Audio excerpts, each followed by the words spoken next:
Komiði sæl. Við höldum áfram umfjöllun okkar sveitarstjórnarkosningarnar. Í síðasta kosningaþætti þá héldum við okkur í norðaustur kjördæmi, nánar tiltekið við Eyjafjörðinn. Við verðum í sama kjördæmi í dag en höldum aðeins austar. Við heimsækjum Þingeyjarsveit, Langanesbyggð og Norðurþing. En öll þessi sveitarfélög verða með listakosningar. Við höfum sama háttinn á og áður. Við leggjum 5 spurningar fyrir fulltrúalistana og viljum fá svar við hverri spurningu á 1 mínútu. Og við hefjum ferð okkar í dag í Þingeyjarsveit. Þingeyjarsveit 5. stærsta sveitarfélag landsins að flatarmáli, tæplega 6.000 ferkílómetrar að stærð með 917 íbúa. Þingeyjarsveit afmarkast af Flatey á Skjálfanda í norðri, að Grímsvötnum í Vatnajökli í suðri og nær frá Vaðlaheiði í vestri að Gjástykki í austri. Sveitarfélagið var upphaflega til við sameiningu 4 hreppa, Hálsahrepps, Ljósavatnshrepps, Bárdælarhrepps og Reykdælarhrepps. Kosið var sameiningunni í nóvember 2001 og ný sveitarstjórn tók til starfa í júní árið 2002. Árið 2008 sameinuðust svo Aðaldælarhreppur og Þingeyjarsveit. Í síðustu sveitarstjórnarkosningum buðu 2 listar fram í Þingeyjarsveit, A-listi samstöðu og N-listi framtíðar. Samstaða fékk 5 fulltrúa af 7 í sveitarstjórn en N-listi framtíðar 2 fulltrúa. Í kosningunum núna eru líka 2 listar í framboði, A-listi samstöðu og T-listi sveitunga. Við skulum heyra í fulltrúum þessara lista.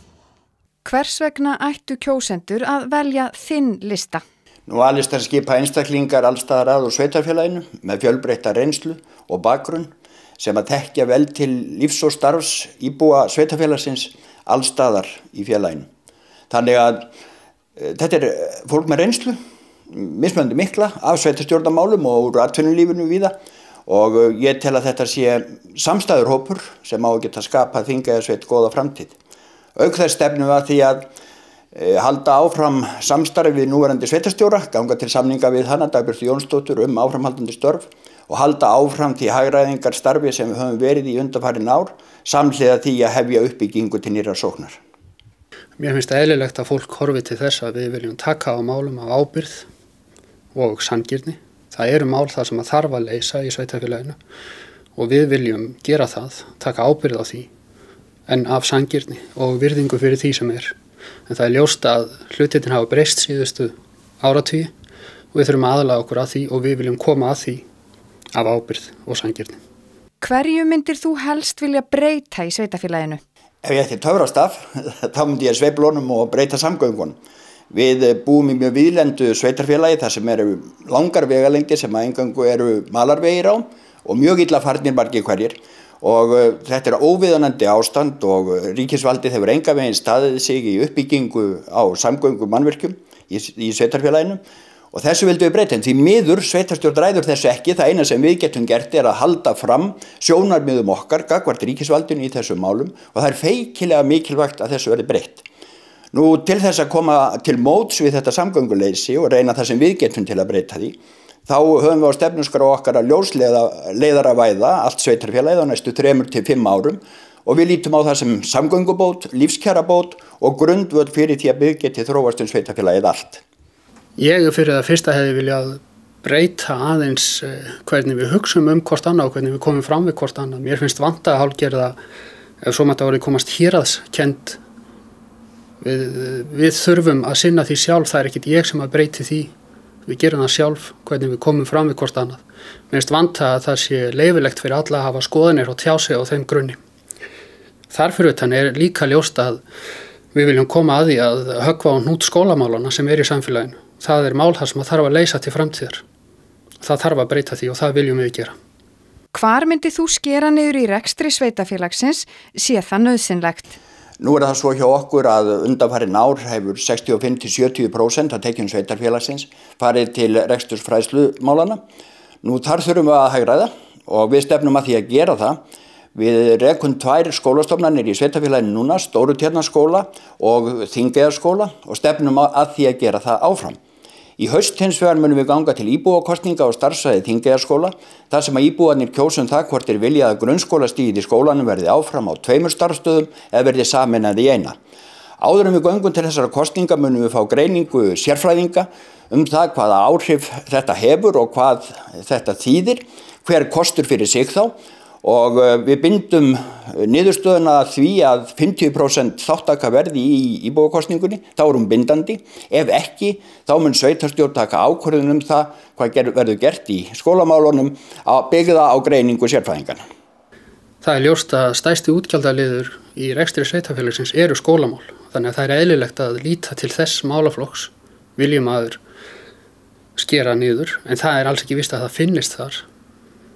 Þar fyrir utan þá þarf auðvitað öll starfsemi sveitarfélagsins að vera undir þegar svona skoða til þess að reyna að ná hagkvæmni í rekstri sveitarfélagsins í heild. Það engin einn málaflokkur undanskilinn. Hvað sem það yfirstjórn eða sorpmál eða hvað sem Hvað telur þú helst að ógni framtíð sveitarfélagsins? Það sem ógnar framtíð þessa sveitarfélags auðvitað það sem ógnar framtíð allra dreifbýlis sveitarfélaga á Íslandi þessar mundir. Fólksfækkun og erfið samsetning aldurslega séð íbúana. Þetta áhyggjefni og ég sé þessar ógnir liggja í framtíðinni, bara eins og nútíðinni og þess vegna það okkar hlutverk að snúa þessari þróun við svo sem við getum.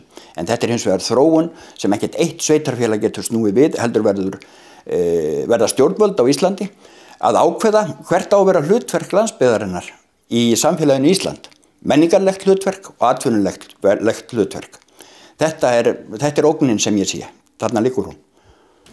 Það hlýtur að koma upp í hugan fólksfækkun og atvinnulíf. Að það verði of einsleitt, það þarf að styrkja stóðir þess atvinnulíf sem fyrir hendi og jafnvel að skjóta fleiri stóðum undir. En hins vegar tel ég það líka að það sé ógn við sveitarfélagið, hvernig við komum fram við hvert annað og hvernig umræðu hefðin Það verður að vera þannig að það hafi allir leyfi til þess að tjá sig, hafa sína skoðanir og hafa rökræður á grundvelli þeirra. Það hægt að hafa búsetu í sveitarfélaginu og sækja vinnu annað, en það rosalega erfitt að allar sér eiga heim í sveitarfélagi þar sem að andinn ekki góður. Þá maður tiltölulega fljótur að fara ef að sú raunin. Hvar liggja helst tækifæri sveitarfélagsins? Nú ef ég orðaði í mjög stuttu máli, þá myndi ég segja landbúnaður og ferðaþjónusta menntun og helst í samvinnu og samþættingu allra þessara greina. Ég sé fyrir mér samfélag þar sem við aukum verðmætasköpunina í þessum greinum með því að auka menntunarstigið með því að fara í samvinnu menntastofnana sem eins og Háskólans á Akureyri og þessara atvinnugreina. Nú við erum hér með framhaldsskólan á Laugum og við leggjum áherslu á það að styrkja samvinnuna við hann og formgera hann enn betur en nú Í þessu samspili sé ég fullt af tækifærum og þekkingariðnaður eitthvað sem svona dreifbýlssveitarfélög verða að horfa á og þess vegna ljósleiðaravæðingin sem ég talaði áðan ákveðin grunnur fyrir það að við getum skapað allt sveitarfélagið, möguleika fyrir fólk að sinna atvinnu sinni hvar svo sem vinnuveitandinn staðsettur í heiminum. Það náttúrulega kemur þar upp í hugan að það einhver tækifæri fyrir sveitarfélagið í gerð Vaðlaheiðarganga. Við bara kannski sjáum ekki endilega hversu þróun verður eða hvar þau tækifæri endilega liggja. En það klárt að það liggja tækifæri þar. Þar fyrir utan liggja ýmis tækifæri fyrir Þingeyjarsveit, til dæmis á sviði ferðamála. Svo eitthvað sé nefnt hvort sem það hefðbundin ferðamennska eða jafnvel heilsutengd ferðamennska. Svo höfum við líka ákveðin tækifæri í orkuöflun og þar nefnum að Þeistareykjasvæðið. Þannig að ef að vel haldið á málum þá ýmislegt í hendi fyrir okkur í framtíðinni. Við þurfum bara að passa hvernig við gerum hlutina. Áður en við yfirgefum Þingeyjarsveit þá skulum við líka heyra eins í kjósendum. Hver eru helstu kosningamálin að þeirra mati og eru þeir búnir að gera upp hugsin? Hvað segja kjósendur? Og ég hugsa mér að kjósa T-lista sem hér í boði. Á hverju? Vegna þess að mér finnst bara að þetta fólkið trúverðugt og málefni góð sem það ætla að standa fyrir. Það er mitt álit. Hverju þarf helst að breyta hérna í sveitarfélaginu? Þetta náttúrulega óskaplega gott sveitarfélag en það má alltaf breyta góðu sveitarfélagi og það náttúrulega hér það sem þarf að gerast að það þarf að sameinast betur skólamál. Það hefur ekki tekist ennþá. Og svo þarf náttúrulega að hugsa vel okkur þessi gömlu hérna. Það líka gert en það má gera betur og það náttúrulega ótalmargt sem að má gera betur en hefur verið. Þú semst að kjósa í fyrsta skipti núna eða? Já, ég að fara að gera það. En hvað, eitthvað hérna í sveitarfélaginu sem þú til dæmis myndi vilja breyta eða bæta? Það nú hérna, það verið skólana sem þá að sameina hérna. Það verið að tala að sameina sem sagt alla. Mér langar ekki að sameina alla kannski, en það verið að tala að hafa skipta þessum 3 í 2 og það það sem mér langar að allavega breyta, annars hef ég ekki hugsað mikið um hitt. En það sem að brennur á fólkinu, það held ég sé bæði skólamálin, það alltaf viðkvæmustu málin og erfitt viðuregnar. Það ekkert auðvelt að breyta því sem að fólki hefur líka við og þó að margt sé skynsamlegt. Og ég held að það sé bara atriði að fólk viti hvað frambjóðendur að hugsa og menn reyna að komast að þokkalegri niðurstöðu. Haldið að allir verði sáttir að kosningum loknum? Alls ekki. Það liggur alveg ljóst fyrir. Eins og ég segja, þetta eru skólamálin sem að brenna á fólki mest. Þetta erfitt í svona stóru sveitarfélagi sko. Það eru 3 skólar hér eins og Þetta dýrt í rekstri og vegalendir eru alltaf miklar. Og ekki hægt að komast að einhverju samkomulagi? Það allt hægt en það þarf vilja til og fleira. Þá erum við komin yfir í Skútustaðahrepp en hér bauð aðeins einn listi fram, H-listinn, og því sjálf kjörinn. Við höldum því ferð okkar kjördæmið áfram en næsti áfangastaður Langanesbyggð. Langanesbyggð sveitafélag á og við Langanes á norðausturhorni landsins. Sveitafélagið var til við sameiningu Þórshafnarhrepps og Skeggjastaðahrepps árið 2006. Sveitafélagið 1332 ferkílómetrar að stærð og nær frá Hafralónsá í vestri að Bakkafirði í austri. Í Langanesbyggð 530 íbúar og greinilegt að íbúar hafa mikinn áhuga á sveitarstjórnarmálum. Fyrir þessar kosningar nefnilega 3 listar í framboði, þannig að það má segja að ríflega 10% kosningabæra íbúa séu í framboði. Ekki var listakjör í Langanesbyggð í síðustu kosningum, en í kosningunum þar á undan, sem sagt fyrir 8 árum, var kosið lista. Þeir 3 listar sem nú í framboði eru Framtíðarlistinn, U-listinn og Nýtt afl. Við skulum heyra í fulltrúum þeirra. Hvers vegna ættu kjósendur að velja þinn lista?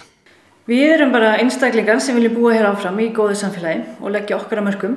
Við viljum leggja áherslu á að búa samfélagi undir mögulega stækkun vegna framkvæmda í Finnafirði. Þessa stækkun þurfa að vera samfélaginu til góðs og við viljum leita til þeirra sem hafa reynsluna og gera samfélagsrannsóknir til þess að vera vel undirbúin. Við teljum það skipti máli. Og við erum bara tilbúin til að setja okkur inn í öll málefni og gera okkar besta og vinna heilindum og heiðarleika hagsmunum sveitafélagsins. L-listinn samanstendur af áhugasömu fólki með víða aldursdreifingu. Þetta mjög áhugasamt fólk sveitafélag sitt, stjórnsýsluna. Þetta fólk sem vil nýta tækifærin. Það sé fram á atvinnutækifæri, breytt atvinnutækifæri, ferðaþjónustu. Þetta fólk sem vil útvarpa sveitarstjórnarfundum og ef fólk vil virkilega breytingar þá kýs það L-listan. U-listin góð blanda af reyndu fólki í sveitarstjórn og nýju fólki sem vil hafa áhrif á samfélagið. Við viljum bæta þjónustu til sveitarfélagsins og viljum halda áfram með þá vinnu sem farin á stað með byggingu skólamiðstöðvar. Við viljum byggja upp forvarnastefnu með fagaðilum og við viljum efla hag barna í sveitarfélaginu, efla atvinnu og fjölbreytni í atvinnulífi og styrkja það sem við höfum fyrir. Við viljum gera Langanesbyggð að einu samfélagi og fegra umhverfið á þann hátt að það laði fólk til vinnu og afþreyingar. Og við viljum einnig stuðla fjölmenningarlegu samfélagi og auka þjónustu í þeirra hag. Og einnig ætlum við að finna framtíðastað fyrir hesthúsabyggð í Langanesbyggð og vinna það í samræði við hestamenn. Þetta eitt af fjölmörgum stefnumálum listans. Hverju myndir þú helst vilja breyta í sveitafélaginu? Við viljum gangsæla stjórnsýslu og aukið lýðræði. Afgangi íbúa af sveitarstjórnarfundum skal auðvelda meðal annars með því að nýta rafræna tækni. Auðvelda skal íbúa afkoma hugmyndum sínum. Við viljum koma fyrsta skólastiginu aftur í gang á Bakkafirði, en það ekki starfsrekstur leikskóli. Við viljum leggja áherslu á jafnrétti og jafnræði. Við viljum stofna jafnréttisnefnd sem ekki til staðar í dag. Nu na będzie widziała Szwaralika po polsku. Przede wszystkim chcielibyśmy, aby zarządzanie naszą gminą było bardziej demokratyczne i przejrzyste. Dlatego też chcemy udostępnienia obrad Rady Gminy dla mieszkańców poprzez technologię cyfrową. Chcemy ponownego otwarcia przedszkola w Bakkafjordur. Chcemy kłaść nacisk na równouprawnienie i niedyskryminację. Dlatego też planujemy utworzenie Komisji do Spraw Równości, która zajmie się problemami imigrantów i zagadnieniami równości płci. Tak. L-listinn mun standa fyrir sameiningu. Við viljum að fólk vinni saman, lifi sátt og samlyndi. Við viljum gera stjórnsýslubreytingar, en þær verða ekki gerðar kerfisins vegna, heldur íbúana vegna. Við viljum stuðla því að félag eldri borgara fái viðunandi húsnæði sem það getur haft sjálft og haft yfirsjón yfir. Við viljum að farið verði í leikskóla, lagfæring og leikskóla og grunnskóla á Þórshöfn, jafnframt því opnað verði leikskóla á Bakkafirði. Þetta allt hægt ef menn kjósa L-listan. Við myndum helst vilja hefja byggingu á leikskóla og finna dagvistunarúrræði á Bakkafirði. Við viljum bæta upplýsingagjöf til erlendra ríkisborgara og taka betur á móti þeim. Raforku verður mjög hátt hjá okkur og við þurfum að hita húsin með því og við myndum vilja fullri alvöru leita nýra leiða í nýtingu nýrra orkugjafa og þá erum við að hugsa jafnvel hitavatnslögn úr Öxarfirði, vindmyllur, varmadælur og metanorku. Þetta gæti einhvern veginn verið raunhæfur möguleiki. Bæta samgöngur og þrýsta á það innan sveitarfélagsins og umferðaröryggi. Það þarf að bæta frárennslismál í báðum byggðakjörnum sveitarfélagsins og svo þurfum við að efla sorpflokkun og umhverfisvænar leiðir í sorpeyðingu. Hvar myndi þú skera niður í rekstri sveitarfélagsins sé það nauðsynlegt? Við viljum bara vinna náið í rekstraráætlunum með hverja einingu innan sveitarfélagsins og geta þessa rekstraráætlun sem fyllt. Við viljum endurskipuleggja í skipulagsmálum. Við teljum að það sé búið að eyða ómiklum peningum út af slælegum vinnubröðum þar. Svo stendur til að byggja hérna nýja leikskóla og okkur finnst það sem búið að plana, okkur finnst það of dýrt. En það stendur til að byggja við skólan og það kemur til með að kosta 300–400 milljónir og kemur til með að setja skuldaþykju sveitarfélagsins í 125%. Við viljum sjá þetta öðru sér gert, við viljum ódýrari byggingu en við viljum byggja leikskóla því það sannlega þörf á því hérna í sveitarfélaginu. Við viljum fara öðru sér að því. Og sem sagt, við viljum bara gera það á öðrum stað, við viljum hafa tækifæri til að byggja þar við í framtíðinni, sérstaklega líka með tilliti til þess að það þarf að byggja við skólan. Þetta það helsta sem við viljum leggja áherslu á. Síðastliðin 5 ár hefur verið mikil hagræðing í rekstri Langanesbyggðar, bæði með aðhaldi og niðurskurði. Ég myndi frekar umorða spurninguna og segja hvað getum við gert til að auka tekjuflæði sveitarfélagsins. Nú ef til þess kemur að við þurfum að skera niður, sem að vonandi verður nú ekki, að við höldum okkar tekjum, að þá myndum við vilja skera niður með flötum niðurskurði á alla deildir hjá okkur. Það að segja hver rekstraeining myndi taka til hjá sér og reyna að gera þetta án þess að skerða grunnþjónustuna við íbúana. Eins myndum við draga úr eða hætta við framkvæmdir eftir sem að þurfa þykir. Hvað telur þú helst að ógni framtíð sveitarfélagsins? Atvinnulíf ekki nægilega fjölbreytt hjá okkur. Hér stendur allt og fellur með sjávarútveginum. Við höfum öflug sjávarútvegsfyrirtæki í báðum þéttbýliskjörnunum sem hafa byggt hér upp flott fyrirtæki og verið nóg að gera allt árið umkring. En það þarf lítið til og þá erum við að tala um einhverja ákvarðanir sem við höfum ekkert með að segja eins og úthlutun á makríl og síldarkvóta. Einnig flutningsgjöld, rafmagns og húshitunarkostnaður stendur litlum fyrirtækjum og einstaklingum fyrir þrifum. Störf og þjónusta sem snúa ríkinu. Þá erum við að tala um flugsamgöngur og vegakerfi og heilbrigðiskerfi. Við þurfum að standa vörð um þetta. Hér er okkur ennþá boðið upp á malarveg á milli þéttbýlisstaðanna, samningur með flugur rennur út áramót. Þetta er svona þau helstu atriði sem við höfum áhyggjur af, geti ógnað framtíð sveitarfélagsins. Helsta ógn Langanesbyggðar mun vera breytt fyrirkomulag í sjávarútvegi. Ef að afurðaverð bænda myndi falla, jafnvel því að ef okkur mistekst að gera sveitarfélag ekki spennandi sveitarfélag til að búa í. Það mun ógna sveitarfélaginu. Það sem að kannski er stærsta ógnin fyrir okkur hér í Langanesbyggð er einhvers konar aflabrestur og þá sérstaklega kannski uppsjá á fiskveiðum. Það getur komið okkur mjög illa því að það er mjög stór hluti af atvinnu og tekjum sveitarfélagsins. Nú eins aðgerðir stjórnvalda í sambandi við stjórn fiskveiða að það getur líka komið illa niður á svona litlu stöðum eins og hér á Þórshöfn og á Bakkafirði. Þannig að þetta geti verið eitt á ógnunum. Nú eins atvinnulífið hérna frekar einhæft, þannig að það náttúrulega alltaf viss ógn líka. Nú við höfum ekki verið með, læknir hefur ekki haft fasta búsetu hérna undanfarið og það eitthvað sem við þurfum endilega að laga og svo það samgöngur. Hvar liggja helst tækifæri sveitafélagsins? Tækifæri sveitafélagsins, þau liggja víða. Til dæmis núna verkefni í gangi í Finnafirði með höfn þar sem getur skapað gríðarlega mörg störf. Við sjáum samt sem áður aðra möguleika líka, við viljum ekki einblína bara á Finnafjörð. Við sjáum til dæmis gríðarlega tækifæri í ferðaþjónustu á svæðinu. Ég held að hér í Ásbyrgi komið 32% held ég erlendra ferðamanna sem komið til Íslands komið í Ásbyrgi en eingöngu 4% af þeim koma hingað. Þannig að ég held að sé mjög auðvelt fyrir okkur að ná einhver af þessum ferðamannastraum hingað yfir. Þar felast gríðarlega mikil tækifæri og það hefur sýnt sig að þessi fyrirtæki sem hafa farið í ferðaþjónustu hér þau hafa staðið sig mjög vel og þar bara einfaldlega gullnáma að mínu mati eða okkar mati. Einnig felast náttúrulega bara tækifæri í alls konar nýsköpun hér á svæðinu innan sjávarútvegsins og bara áframhaldandi uppbyggingu í sjávarútvegi. Það stóðin sem við stöndum á. Helstu tækifæri Langanesbyggðar liggja í staðsetningu Langanesbyggðar. Hvað varðar sjávarútveginn, nálægðin við hafið. Þetta gott sauðfjárland. Hérna eru ótal tækifæri fyrir ferðamenn sem sveitafélagið nýbyrjað að fara að vinna í bara síðastliðin ár. En það eru bara rönnsöku tækifæri hérna. Hérna viljum við meina að hérna verður stærsta höfn landsins í Finnafirðinum. Þetta teljum við stærstu tækifæri hérna og þetta bara þessi sveitafélagið að vinna næstu árin.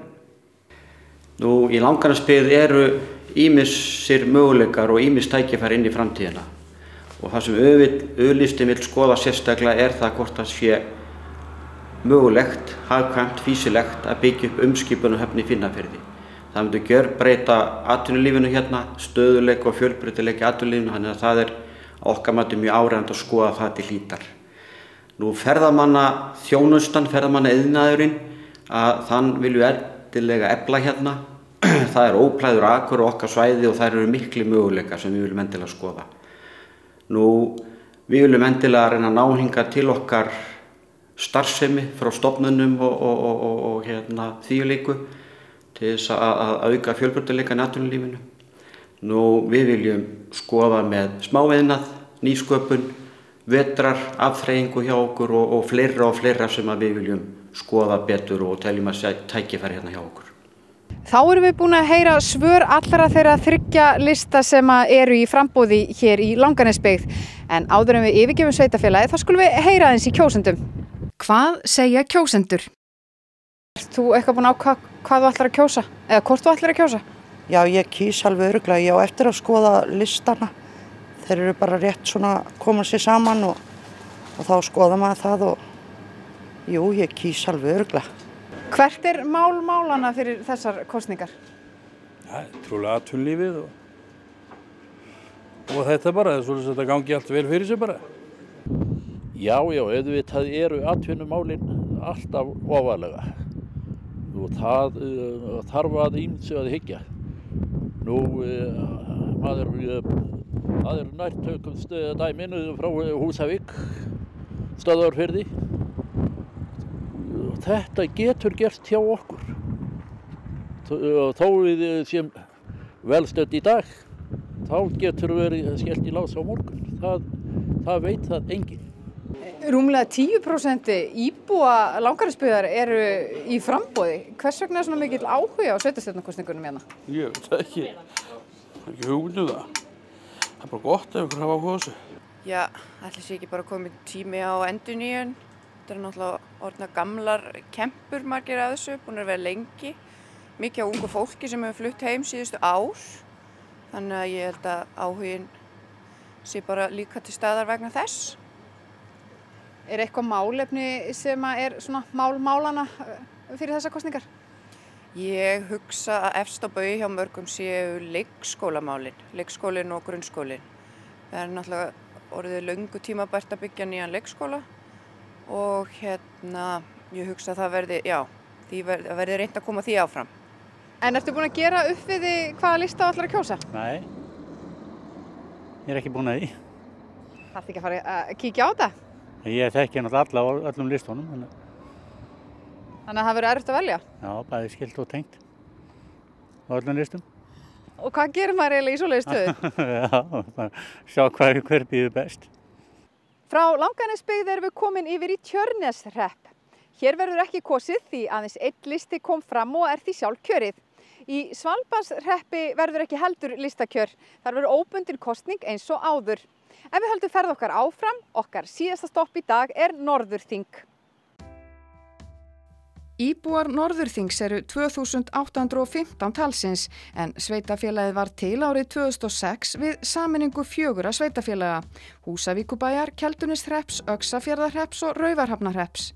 Það næri við rúmlega 4% landsins frá Reykjahverfi í Suður-Þingeyjarsýslu að Ormarsá austan við Raufarhöfn og upp fyrir Grímsstaði á Fjöllum. Í síðustu sveitarstjórnarkosningum buðu 5 listar sig fram í Norðurþingi og vann B-listi Framsóknar afgerandi sigur og fekk 4 fulltrúa af 9 í bæjarstjórn. Hinir listarnir, listi Samfylkingar, Þinglistinn og listi Vinstri-hreyfingarinnar fengu allir 1 mann en Sjálfstæðisflokkurinn fekk 2 fulltrúa í bæjarstjórn. Í Norðurþingi eru 4 listar í framboði í ár. S-listi Samfylkingar og annars félagshyggjufólks, V-listi Vinstri grænna og óháðra, D-listi Sjálfstæðisflokks og B-listi Framsóknarflokks.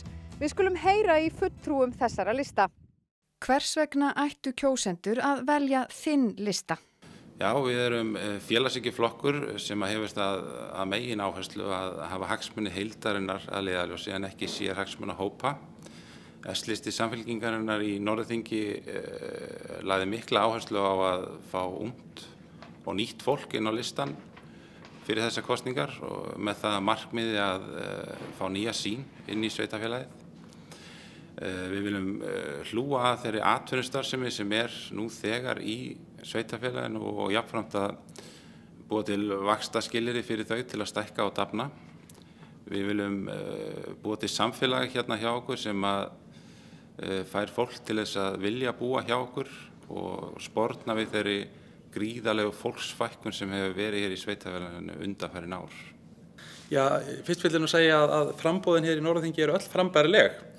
Að því sögðu þá tel ég að okkar flokkur, Sjálfstæðisflokkurinn, hann hefur á að skipa fólki sem að er allt í atvinnulífinu og við höfum miklar tengingar bæði og erum með reynslu úr því og á misjöfnum aldrei auðvitað. Og ég held að sú þekking sem við höfum þar, hún gagnist okkur inn í sveitarstjórnina því leyti að við höfum skilning á þörfum atvinnulífsins sem við vinnum sjálf í og stöndum sjálf að og það er náttúrulega grunnurinn að velgengni sveitarfélagsins að hér byggist upp fjöldi starfa og fjölbreytt störf. Ég ætla nú að leyfa mér að segja að við erum bara með dálítið öflugt fólk á okkar lista. Við höfum mjög breiðan hóp á aldri og ólíka samsetningu af fólki. Sveitarstjórnarmálin snúast ekki bara efstu 1, 2 eða 3 á listanum, heldur finnst okkur mjög mikilvægt að vera með sterkt bakland og okkar listi er þannig samsettur finnst okkur að það mætti alveg snúa honum á hvolf og við sjáum fram að vera með mjög öflugt fólk á þessum lista. Þannig ég ætla nú bara að segja að það verður einn helsti styrkleiki okkar þessum lista. Við teljum okkar lista bara afar vel mannaðan, bæði fólk með mikla reynslu í sveitarstjórnarmálum og eins ungt og áhugasamt fólkum sem er að koma inn í sveitarstjórnarmálin. Þannig að ég held að okkur verði vel treystandi til að takast á við þessi verkefni áfram að stýra þessu sveitafélagi. Hverju myndir þú helst vilja breyta í sveitafélaginu? Já, fyrir að fyrsta þá er sveitafélagi okkar mjög skuldsett. Þær skuldir koma mikið til vegna stóriðjuframkvæmda á Bakka en vonandi fer það verkefni að skila okkur tekjum tilbaka. En þetta er atriði sem við þurfum að kljást við að það er að koma skuldunum niður í sveitafélaginu. Við þurfum að búa til umhverfi hér í Norðurþingi, gott umhverfi fyrir fjölskyldufólk þannig að það sjái sér hag í að búa hjá okkur því að fyrst og síðast vantar okkur meira fólk í sveitafélagið. Einnig viljum við koma upp almannatengli inn í stjórnsýsluna sem greiðir aðgang almennings að upplýsingum í sveitafélaginu. Einnig viljum við taka upp það kerfi að upptökur af bæjarstjórnarfundum verði settir aðgengilegir á VF Norðurþings. Já, núna sér fram á mikla uppbyggingatíma hér vonandi og ég held að við þurfum að gæta því að svo uppbygging hún skili og hafi áhrif allt Norðurþing. Norðurþing stórt sveitafélag og í því eru dreifðar byggðir og þéttbýli og ég held að við þurfum að leggja áherslu á það. Líka það náttúrulega sér fram á aukningu í ferðaþjónustu og við erum að sinna henni vel og það eru tækifæri mikil allt þetta ágæta sveitafélag á þeim vettvangi. Ég myndi vilja leggja meiri áherslu á menningu. Mér finnst stundum, ég ekki að gagna það sem hefur verið gert en mér finnst að það mætti gera meira og ég held að það muni bæði auka lífsgæði hérna hjá okkur og líka laða fleiri ferðamenn að. Það bara þá fleiri boði fyrir þá og það léttir lund. Ég myndi vilja sjá talsvert breyttar áherslur. Lengi hefur verið hér áhersla á uppbyggingu orkufreks iðnaðar að Bakka og nú það mál komið ákveðið ferli og spennandi tíma framundan og ég held að það sé komið tími til að horfa svolítið inn á við, horfa á íbúana, horfa á daglega lífið og það viljum við gera til dæmis með því að koma upp hverfisráðum í dreifðari byggðum til að heyra raddirnar þaðan meira, þannig að fólk stýri meira eigin nærumhverfi, sjá til þess að börn hafi dagvistunarpláss frá 9 mánaða aldri og leikskólapláss frá 1 árs aldri. Við þurfum að taka breytta hætti upp í sorpmálum, fara að flokka og hafa svona 3 ílátakerfi með endurnýtingu og endurvinnslu í huga. Og við þurfum að byggja upp fjölbreytta atvinnumöguleika, styðja við það og vinna með ferðaþjónustufyrirtækjum að frekar uppbyggingu í ferðamálum á svæðinu.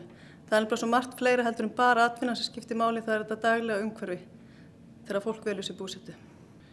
Já, það bara, við höfum verið að berjast við þessa neikvæðu íbúðaþróun og fólksfækkun sem hér hefur verið viðvarandi undanfarin ár og það er það sem að markmiðið hjá okkur að reyna að breyta, að snúa þessari þróun við, þannig að hér geti þróast vaxandi mannlíf og fólki fjölgi hér á svæðinu og gróandi mannlíf og þetta er því stóra markmið og að sveitafélagi geti þá staðið undir góðri þjónustu við þá íbúa sem setjast hérna að gera samfélagi svona gott fyrir ungt fólk að setjast hérna að með sína fjölskyldur.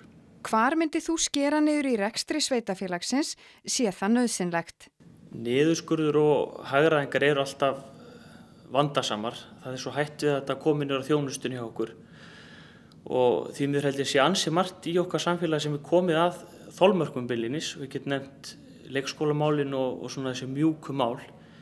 Ég hugsa að þau þola ekkert mikið meiri niðurskurð en vissulega getur þetta verið nauðsynlegt og ég myndi frekar vilja horfa heildrænt á hlutina og leita minni lausna í stað þess að ráðast á einn málaflokk og skera niður. Þannig að litlu lausnirnar getur verið lausn á þeim vanda. Ég náttúrulega nýr maður og hef ekki verið í sveitarstjórn áður. Ég á vonandi eftir að sjá einhver tækifæri til þess. Hins vegar hefur niðurskurður, ég bara sé það sem íbúi hér í Norðurþingi, hann hefur verið mikill undanfarin ár og hugsanlega of mikill en bara þörfin hefur verið á því. Ég nefni sem dæmi að tækjakostur og stólar og fleira í húsgögn í skólanum hér á Húsavík til dæmis úr gengin og ég vona að á þessu kjörtímabili verði ákveðin viðsnúningur í atvinnulífinu hér og þá skapist svigrúm. Ég ekki að segja að maður hér alltaf fullt en ég myndi eiginlega vilja svona að við hægðum á okkur í niðurskurðinum.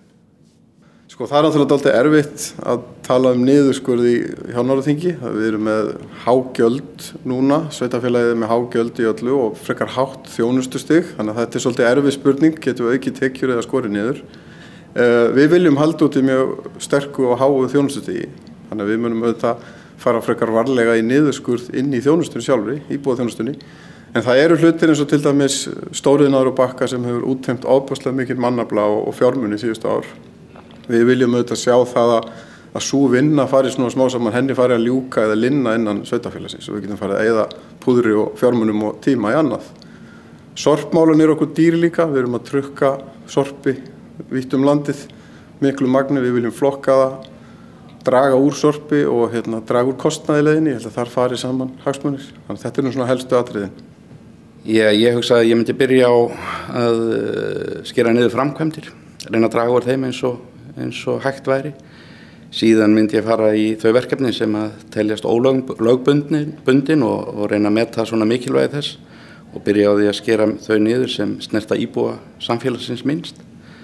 En ég vona að það kom ekki til þess að við þurfum að skera meira niður en við höfum gert nú þegar. Við höfum þrengt mjög mikið af rekstrinum á undanförnum árum. eftir hrun og slíkt. Þannig að ég vona að það kom ekki til þess að við þurfum að þrengja meira að. Hvað telur þú helst að ógni framtíð sveitarfélagsins? Fólksfækkun. Það bara númer 1, 2 og 3. Það eru núna allir byggðakjarnar í sveitarfélaginu sem eru að glíma við fólksfækkun og ekki bara nú undanfarið til margra ára.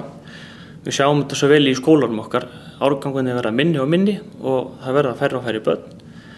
Þannig að við þurfum að búa þennan hnút þannig að sveitarfélag verði aðlaðandi kostur fyrir barnafólk, fá unga fólkið eftir nám á svæðið og byggja þannig upp okkar samfélag. Já, það það sama hér eins og í flestum sveitarfélögum að þessari stærð út landi. Það er það að við erum að missa frá okkur ungt fólk og það ekki að koma tilbaka. Og þetta, það kannski ekki ógnin, það afleiðingin af mörgum þáttum sem að ógna lífinu á landsbyggðinni. Og ég held að við þurfum að leita allra leiða til þess að ná fólkinu okkur tilbaka. Það eitt sem mig langar að nefna, til dæmis var hér á seinasta kjörtímabili byggt gríðarlega flott íþróttamannvirki og menn hafa hort í kostnaðinn við það og það mjög auðvelt að gera það, menn horfa bara á Excel-formúlurnar. En það nú þannig að það eru alls konar þættir sem að eru kostnaður fyrir samfélag sem kannski ekki reiknaðir í krónum og aurum og það að búa unga fólkinu betri aðstöðu hér þó það sé ákveðin tilkostnaður og barnafjölskyldum, það náttúrulega gríðarlega verðmætt. Ef að það sem við viljum sjá til framtíðar öflugt sveitarfélag og byggðum allt sveitarfélagið með öflugum byggðakjörnum og þéttri sveit, landbúnaðarsveit eða í byggðisveitum, þá það sjálfsögðu byggðaþróunin. Þetta að það sé erfitt að viðhalda byggð í dreifðari byggðum og fólk flyst á stærri staði af því að fólk gerir auðvitað aðra kröfur. Það eru breyttir atvinnuhættir, það tiltölulega einhæft atvinnulíf víða, byggir kannski alltaf einni grein og það það sem ógnar helst. Og þá gremst manni kannski ekki síst þegar verið að sækja svo í það að taka út opinber störf á svæðinu. Það sótt að heilbrigðisstofnuninni reglulega og nú síðast það fréttir af því að sýslumannsembættið á Húsavík verður ekki lengur sjálfstætt embætti. Það alveg ljóst að helst ógnin við þetta sveitarfélag eins og mörg önnur á landsbyggðinni svo íbúðaþróun sem hefur átt sér stað, fækkun fólks og samfélagi eldist. Þannig að ég held ég skilgreini það sem mestu ógn við okkar sveitarfélag. Hvar liggja helst tækifæri sveitarfélagsins? Fyrir utan mannauðinn þá býr sveitarfélagið okkar yfir miklum orkuauðlindum sem okkur ber að nýta með skynsamlegum og ábyrgum hætti. Ferðamannaiðnaðurinn hefur vaxið alveg gríðarlega hérna á síðustu árum og við þurfum að vísa að lengja ferðamannatímabilið en við sjáum enn sóknarfæri á því sviði. Svæði hérna fyrir austan okkur frá Kelduhverfi til Raufarhafnar býr yfir gríðarlegri náttúrufegurð og fjölbreyttu fuglalífi sem hefur borið hróður svæðisins langt út fyrir landsteinana. Við höfum heimskautagerðið á svæðinu sem enn í uppbyggingu og á vafalítið eftir að draga til sín þúsundir ferðamanna. Og svo náttúrulega með tilkomu Dettifossvegar þá náttúrulega opnast svæðið okkar enn frekar og það á eftir að verða okkur gríðarleg lyftistöng. Ég held að tækifæri Norðurþings liggi einna helst í fólkinu hér og hugmyndum þess. Það búið á undanförnum árum að byggja upp í alls konar greinum flott fyrirtæki, stór og smá og ég held að við eigum framtíðina í því. Ég sjálfur í ferðaþjónustu og ég sé alveg ótal sóknarfæri í því. Ég tala ekki þegar verður búið að opna Dettifossveginn. Eins og staðan núna þá þetta skeifa en verður orðin hringur von bráðar og við treystum því að það verði þannig. Og þá sjáum við bæði sóknarfæri hér í flugvellinum, í Aðaldal, Húsavíkurflugvelli og eins með komu skemmtiferðaskipa. Ég veit það úr þeim bransa að þau sjá fleiri fyrirtæki sjá hagi að koma hingað inn á þetta svæði þegar það orðin greiði leið þennan hring. Þannig að þarna tel ég að leiki og auðvitað á mörgum fleiri stöðum en ég nefni þetta sem dæmi. Tækifærin liggi í fjölbreytileikanum. Við erum alltaf því að tala það sem vantar í staðinn fyrir að virkja það sem við höfum og það sem við höfum það fólkið. Fólkið í sveitarfélaginu okkar langverðmætasta auðlind og ef við ætlum okkur að nýta hana þá verðum við að tala saman. Þess vegna vill Vaflistinn stofna hverfisráð til þess að koma umræðan aftur út í samfélagið. Umhverfið, auðlindirnar, náttúran, þetta alltaf heimsmælikvarða og meðan ferðamennir tilbúinir að greiða offjár til að koma hingað þá velti ég fyrir mér hvort að við gleymum þessum sjálf að njóta augnabliksins með það sem við höfum. Ef við horfum til þess sem við höfum, hlúðum að því að virkjum, þá ég sannfærður að í sameiningu þá getum við snúið þróun síðustu ára við, byggt upp á nýju á öllum svæðum Norðurþings á ferskan og á endurnýrðan, á ferskum endurnýrðum forsendum og stuðla að því samfélagi sem við viljum að dafni hérna ekki bara næstu árin, heldur næstu áratugina og jafnvel lengur. Tækifæri sveitarfélagsins okkar liggja mjög víða. Þau liggja í landbúnaði, sjávarútvegi, iðnaði, menningu, listum, ferðaþjónustu og raunar hverju sem er. Þetta er mjög auðlindaríkt svæði og það væri mjög sérstakt ef að hér gæti ekki þróast vaxandi íbúafjöldi og svona kraftmikið mannlíf til lengri tíma.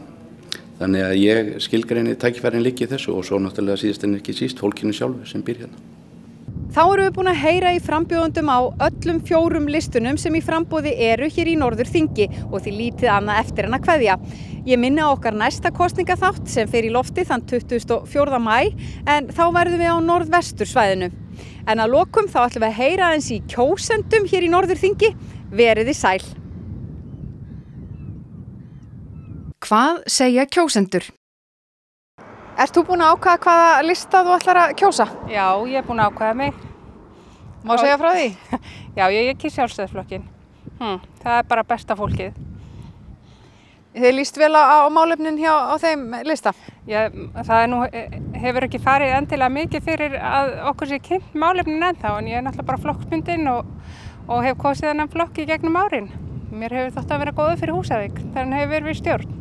Er eitthvað málefni sem að þú telur að sé málanna í ár?